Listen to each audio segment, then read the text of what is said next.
बारिश की रात, मानसून, वो मौसम जिसमें बादल दिल खोलकर बरसते हैं। गीली मिट्टी की खुशबू भला किसी अच्छी नहीं लगती है, पर अगर ये बारिश अपने साथ कुछ ऐसा ले आए जिससे पीछा छुड़ाना नामुमकिन हो जाए तो।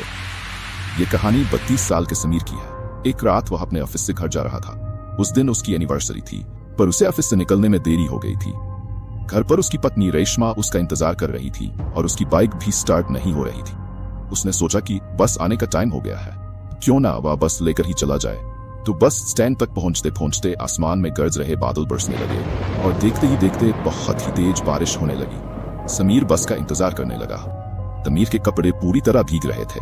तभी उसके ऊपर बारिश की बूंदें गिरना बंद हो गई। समीर ने लेफ्ट साइड में देखा तो एक आदमी अपनी छतरी के आधे हिस्से से समीर को भीगने से बचा रहा था। समीर को यह देखकर बहुत अच्छा लगा और वो मुस्कुराने लगा। उस आदमी ने हाथों पर ग्लव्स, सर पर काली टोपी और आंखों पर काला चश्मा लगाया हुआ था, इसीलिए समीर को वह आदमी दिखने में थोड़ा अजीब लग रहा था।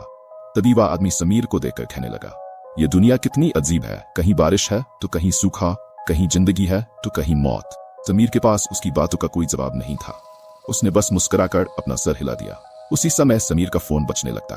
उसने पॉकेट से जैसे ही फोन निकाला, उसका फोन उसके हाथ से स्लिप होकर जमीन पर गिर गया।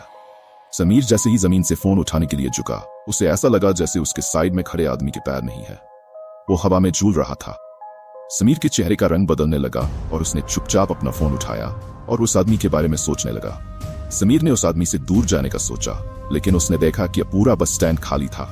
आसपास किसी बच्चे का भी नामो निशान नहीं था। वहां पर अब समीर और उस आदमी के अलावा और कोई भी नहीं था। ये देखकर समीर की हालत खराब हो रही थी। देखते ही देखते बारिश और तेज होने लगी। उस बस स्टैंड पर वहीं दोनों खड़े थे। समीर को बारिश की वजह से अब कुछ ढंग से दिखाई भी नहीं दे रहा था। उसे कोई बस भी आती हुई दिखाई नहीं दे रही थी। समीर ने अपनी वाइफ रेशमा को मैसेज किया और उसे अपनी सिचुएशन बताते हुए जल्दी से आने के लिए कहा। यह मैसेज लिखते ही समीर की साइड में खड़ा आदमी बोला, रेशमा को यहाँ बुलाना ठीक नहीं होगा। समीर, ये सुनते ही समीर के पैरों तले जमीन खिसक गई। वह छतरी के नीचे से निकलकर रोड की दूसरी तरफ भागने लगा। बिना पीछे मुड़े समीर तब तक भागता रहा जब तक कि वो आदमी दिखाई देना बंद नहीं हो गया हो। भागते भागते समीर बहुत ज्यादा थक गया था।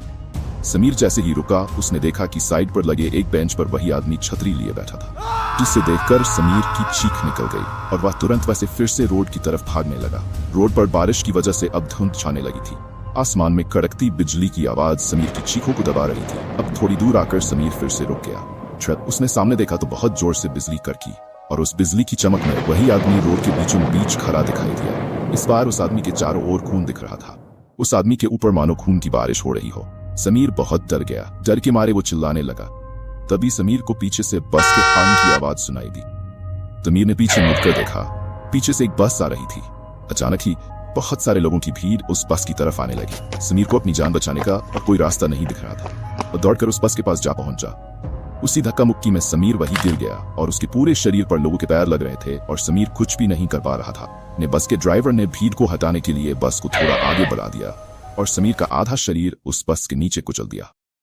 समीर वहीं होश खो बैठा। तभी रेशमा समीर की बताई हुई लोकेशन पर पहुंच गई। उसने समीर को रोड के बीच खून से लथपथ पड़ा देखा। उसके आसपास कोई नहीं था। करिश्मा समीर को जल्दी से हॉस्पिटल ले गई। समीर की जान तो बच गई, पर समीर ने अपने पैर हमेशा हमेशा के लिए खो दिए थे। वह अब फिर कभी भी चल नहीं सकता था। जब उसने अपने साथ हुई घटना बताई तो कोई भी समीर की बताई हुई बातों पर यकीन नहीं कर रहा था। पर जब रेशमा ने उस बस स्टैंड से जुड़ी न्यूज रिपोर्ट को देखा तो उसके होश उड़ गए।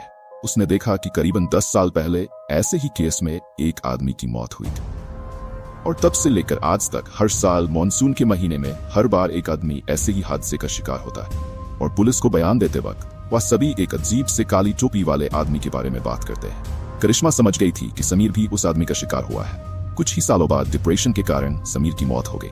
अब करिश्मा हर साल मॉनसून के महीने में उस बस स्टैंड पर जाती है, इसी उम्मीद में कि उसकी मुलाकात उस काली टोपी वाले आदमी से हो जाए। रेशमा को हमेशा लगता है शायद वह काली टोपी वाला आदमी भी ऐसे ही किसी भीड़ के नीचे आकर मर गया होगा और अब वह सबसे अपना बदला ले रहा हो। करिश्मा उससे ये पूछना चाहती थी कि वह ये सब क्यों कर रहा है, पर रेशमा को वह आदमी आज तक कभी नहीं मिला और शायद कभी मिलेगा।